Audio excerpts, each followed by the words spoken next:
আসসালামু আলাইকুম। সম্মানিত দর্শক, কেমন আছেন আপনারা সবাই?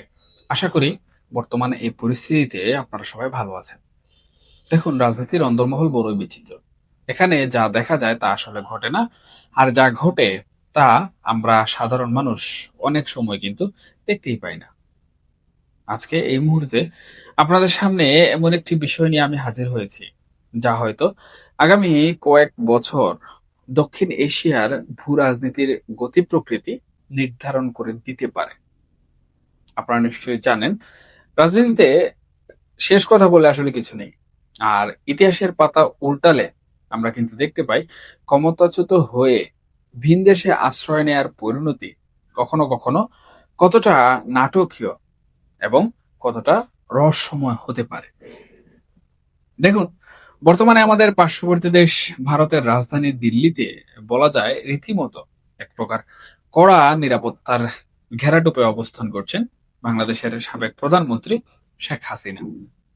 কিন্তু এই নিরাপত্তার চাদর কি সত্যি অভেদ্য, নাকি এর ভেতরেও তৈরি হচ্ছে কোনো বিশাল আন্তর্জাতিক মহা ষড়যন্ত্র?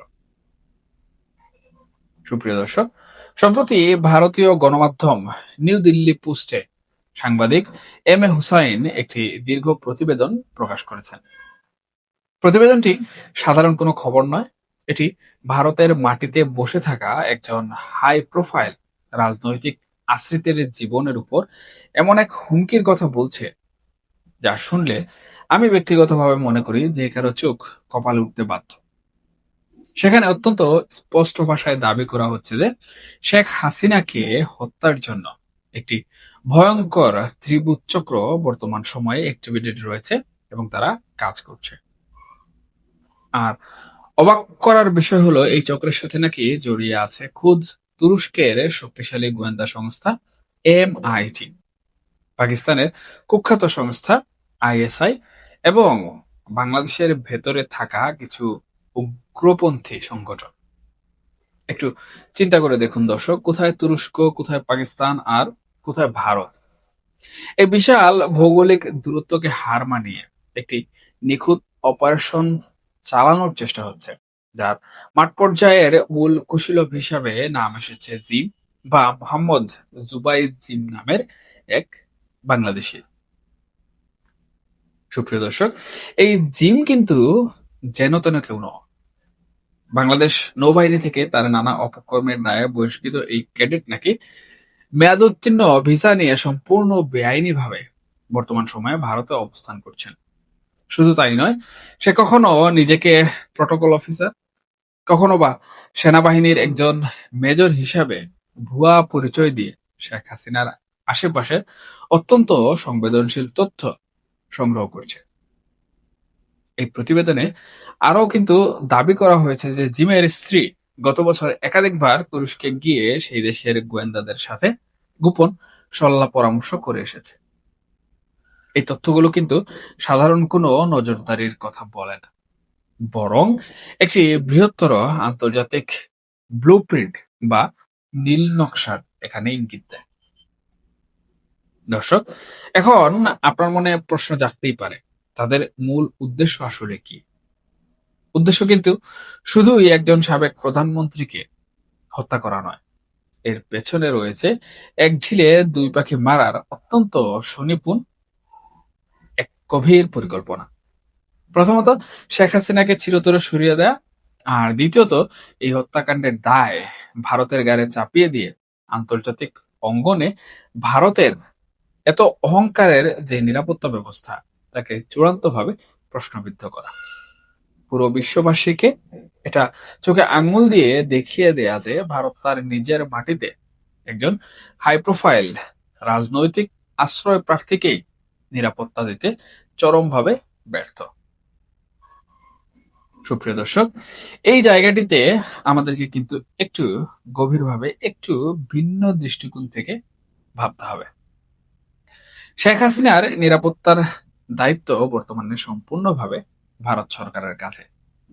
এই অবস্থায় এমন একটি রিপোর্ট বা এমন ভয়ঙ্কর একটি গোয়েন্দা তথ্য কিন্তু ভারত কোনোদিনই খুব সাদাসিধে ভাবে নেবে না।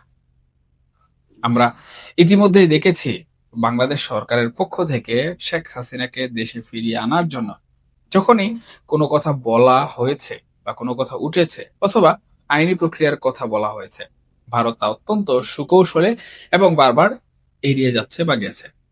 তারা সরাসরি না বলছে না, আবার হেও বলছে না।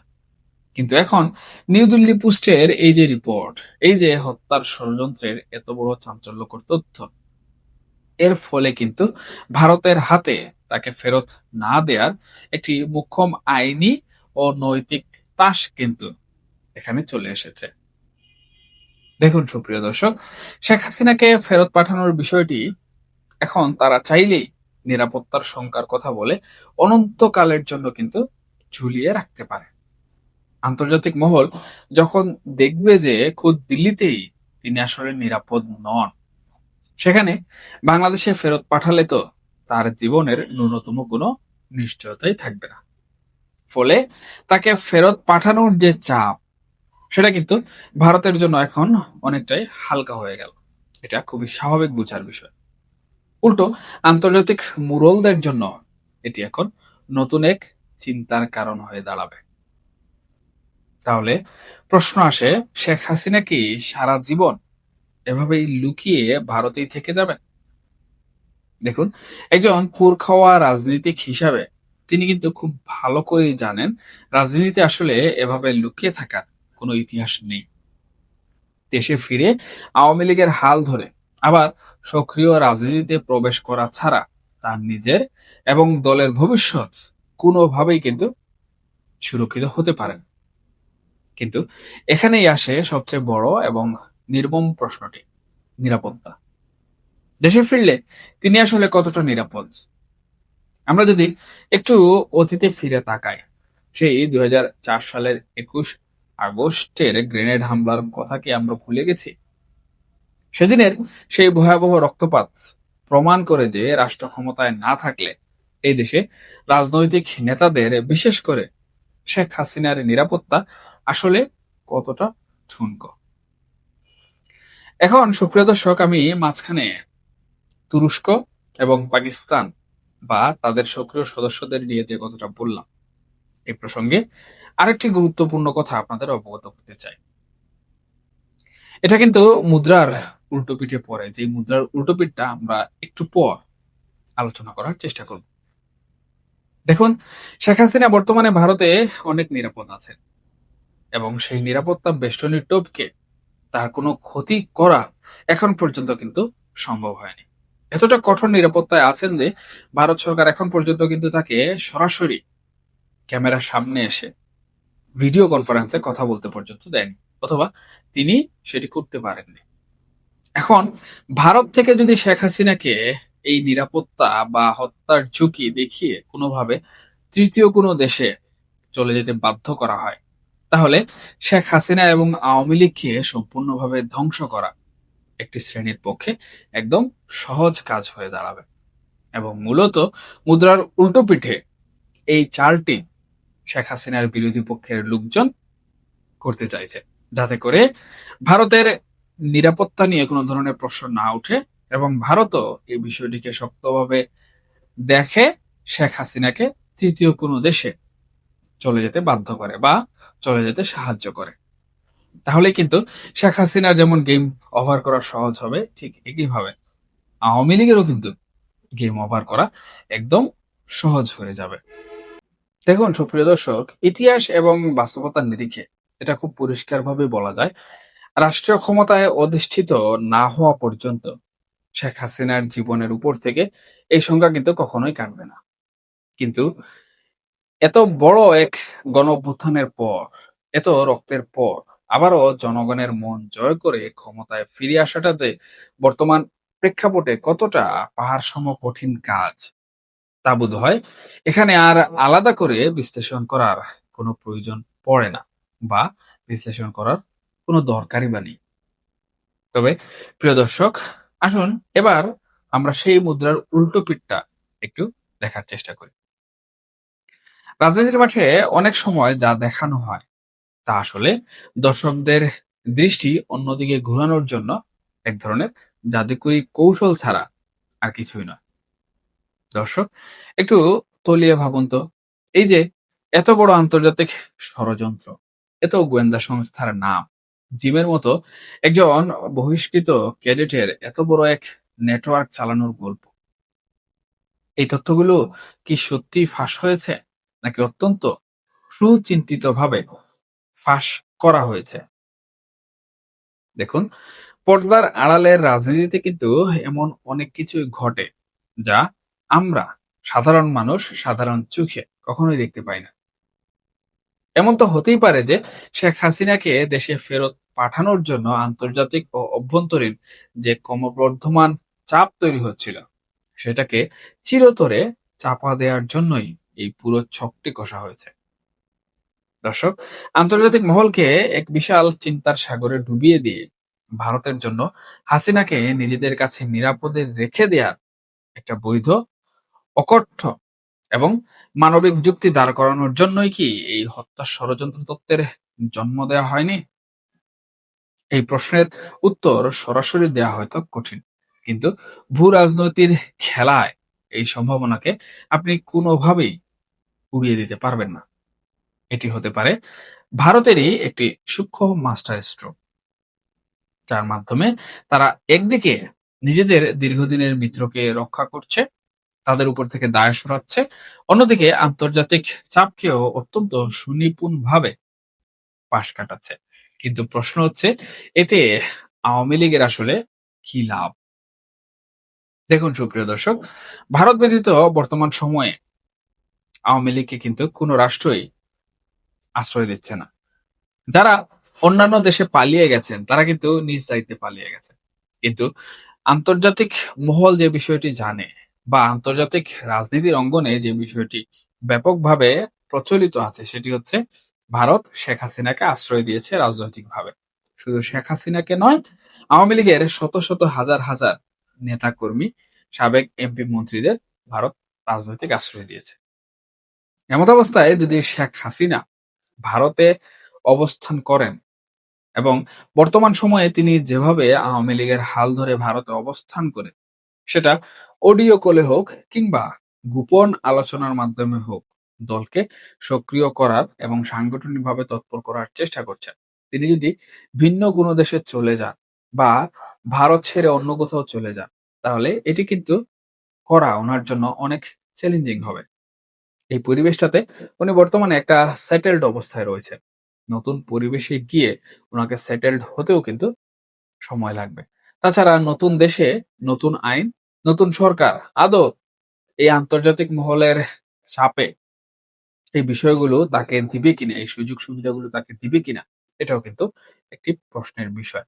তাহলে শেখ হাসিনা যদি ভারতে অবস্থান করতে পারেন, তাহলে সেখান থেকেই কিন্তু তিনি বর্তমান সময়ে যেভাবে আওয়ামী লীগকে পরিচালনা করছেন, নেতৃত্ব দিচ্ছেন, সাংগঠনিকভাবে ঢালাওভাবে সাজাচ্ছেন, আরো কিছুদিন তিনি সেখানে অবস্থান করতে পারলে তিনি আওয়ামী লীগকে সম্পূর্ণভাবে সক্রিয় করতে পারবেন। এবং এই বিষয়টি কিন্তু যেমন আন্তর্জাতিক মহলের লোকজন জানে, তেমনি গোয়েন্দা সংস্থার লোকজনও খুব ভালো করেই জানে। এবং বাংলাদেশের অভ্যন্তরীণ রাজনৈতিক যে সকল দলমত রয়েছে, তারাও কিন্তু এই বিষয়টি খুব ভালো করেই জানে। এবং এর পাশাপাশি এটাও জানে যে শেখ হাসিনা যদি ভারতে অবস্থান করতে পারেন দীর্ঘদিন, তাহলে বর্তমান সময়ে ভারত কূটনৈতিকভাবে যতটুকু না সাহায্য সহযোগিতা করছে, আগামীতে আরো সাহায্য সহযোগিতা করার প্রয়োজন হলে ভারত সেটি করবে। সুতরাং ভারতে শেখ হাসিনার অবস্থান করাটা আমি ব্যক্তিগতভাবে মনে করি উনার দলের জন্য, বিশেষ করে আওয়ামী লীগের জন্য অত্যন্ত গুরুত্বপূর্ণ এবং লাভজনক একটি অবস্থান। কিন্তু অন্য কোথাও গেলে সেই লাভের পাল্লাটা একদম ছোট হয়ে যাবে। সেই গণ্ডিটা, সেই পরিসরটা একদম অল্প হয়ে যাবে। যাতে করে এই যে আজকের আওয়ামী লীগ অথবা আজকের দিনের আওয়ামী লীগের সাংগঠনিক যে তৎপরতা, বিগত ৫ আগস্টের পরে কিন্তু আমরা আওয়ামী লীগকে খুঁজে পাই। এখন কিন্তু দেখা যাচ্ছে প্রত্যেক জায়গায় আওয়ামী লীগ সক্রিয় হয়ে যাচ্ছে। এই ক্রেডিট কিন্তু শেখ হাসিনাকে দিতে হবে, দিল্লিকে দিতে হবে, ভারতকে অবশ্যই দিতে হবে। যদি তারা শেখ হাসিনাকে মুখ বন্ধ করে কোণঠাসা করে রেখে দিত, তাহলে আজকের এই আওয়ামী লীগ কিন্তু ঘুরে দাঁড়িয়ে এই পর্যন্ত কখনোই আসতে পারত না। এই বিষয়গুলো কিন্তু অত্যন্ত গুরুত্বপূর্ণ এবং খুব জটিল হিসাব নিকাশের সাথে বুঝার বিষয়। এবং বর্তমান সময়ে আওয়ামী লীগের সাথে যদি এরকম কোনো কিছু ঘটে বা শেখ হাসিনা যদি অন্য কোথাও চলে যেতে বাধ্য হন, তাহলে এই রাজনৈতিক সংগঠনটি কিন্তু আবারও মুখ থুবড়ে পড়ে যাবে। তাদের সাংগঠনিক কাঠামো যতটুকু তারা সক্রিয় করতে পেরেছে, যতটুকু শক্ত করতে পেরেছে, তারা এর বেশি আর শক্ত করতে তাদেরকে আরো হয়তোবা ৩ থেকে ৫ বছর সময় লাগতে পারে। কিন্তু বর্তমান অবস্থায় যেভাবে চলছে, তাতে আমি মনে করি আগামী বছরের মধ্যেই আওয়ামী লীগ পূর্ণ শক্তি অর্জন করে ফেলবে এবং তারা স্থানীয় সরকার নির্বাচনে অংশ নেয়ার প্রস্তুতি হিসেবেই কিন্তু বর্তমান সময় থেকেই কাজ করা শুরু করেছে। সুপ্রিয় দর্শক, আলোচনা অনেক দীর্ঘ হয়ে গেছে। পরিশেষে শুধু একটু কথা বলতে চাই। রাজনীতির এই অদৃশ্য দাবা খেলায় কে কখন কোন চাল দিচ্ছে তা এখনই কিন্তু চূড়ান্তভাবে বলে দেওয়া মুশকিল। নিউ দিল্লি পোস্টের এই রিপোর্ট যদি আংশিকও সত্য হয়, তবে তা দক্ষিণ এশিয়ার ভবিষ্যতের জন্য আমি মনে করি এক অশনি সংকেত। আর যদি এটি পুরোটাই সাজানো কোনো রাজনৈতিক ছক বা নেগেটিভ হয়, তবে আমাদের অবশ্যই মেনে নিতেই হবে যে ভূ রাজনীতির ময়দানে চাণক্যের নীতি এখনো কত তীব্রভাবে প্রাসঙ্গিক। সময় হয়তো একদিন সব সত্যই প্রকাশ করবে, কিন্তু ততদিন পর্যন্ত এই ধোঁয়াশা, এই নিত্য নতুন সমীকরণ আর এই স্নায়ুযুদ্ধ চলতেই থাকবে এবং এর সময়কাল কত হবে সেটা কিন্তু সম্পূর্ণভাবে কেউই বলতে পারবেন না। রাজনীতিতে একটি কথা আছে, এটা কিন্তু স্লো পয়জন, অর্থাৎ ধীরে ধীরে কাজ করে। একদিনে বা রাতারাতি দিন রাজনীতিতে কোনো পরিবর্তন আসে না। সেই পরিবর্তনের জন্য দীর্ঘ সময় প্রয়োজন, দীর্ঘ সূক্ষ্ম পরিকল্পনার প্রয়োজন এবং দীর্ঘ সাংগঠনিক প্রস্তুতির প্রয়োজন। এখন বর্তমান সময়ে যে ত্রিভুজ চক্র আমরা দেখতে পাচ্ছি, তাতে সবাই কিন্তু এই ৩ টি বিষয় নিজেদের মধ্যে প্রতিষ্ঠিত করার জন্য ব্যাপক ব্যস্ত। কারণ দিন শেষে সবাইকেই রাজনীতির মাঠে টিকে থাকতে হয়। দিন শেষে সবাইকেই তাদের রাজনৈতিক অধিকার কাজে লাগিয়ে ক্ষমতার মসনদে যেতে চায়। আমাদের আসলে অপেক্ষা করতে হবে যে পরবর্তীতে দাবার চালে কে কতটুকু এগিয়ে থাকেন এবং কার বিজয় কিছুটা সুনিশ্চিত হয়। এবং যেদিন আমরা সেই সময়টার লগ্নে চলে আসবো, সেদিনই আসলে বোঝা যাবে বাংলাদেশের রাজনীতি আর কতদূর বাকি। বাংলাদেশের রাজনীতি কি অন্ধকারের দিকে যাবে নাকি আলোর মুখ দেখবে? সুপ্রিয় দর্শক, সবাই ভালো থাকবেন, সুস্থ থাকবেন। আর হ্যাঁ, এই আলোচনা প্রসঙ্গে আপনাদের যদি কোনো মন্তব্য থেকে থাকে, তাহলে অবশ্যই কমেন্ট বক্সে আপনাদের গুরুত্বপূর্ণ সেই মন্তব্য, সেটা পক্ষে হোক কিংবা বিপক্ষে হোক, জানাতে ভুলবেন না। কারণ আপনাদের মন্তব্য আমার জন্য অত্যন্ত গুরুত্বপূর্ণ। সম্পূর্ণ আলোচনা শুনে সেই মন্তব্যটুকু করলে আমি সেখান থেকে কিন্তু গুরুত্বপূর্ণ শিক্ষা অর্জন করি। ধন্যবাদ সবাইকে। আল্লাহ হাফেজ।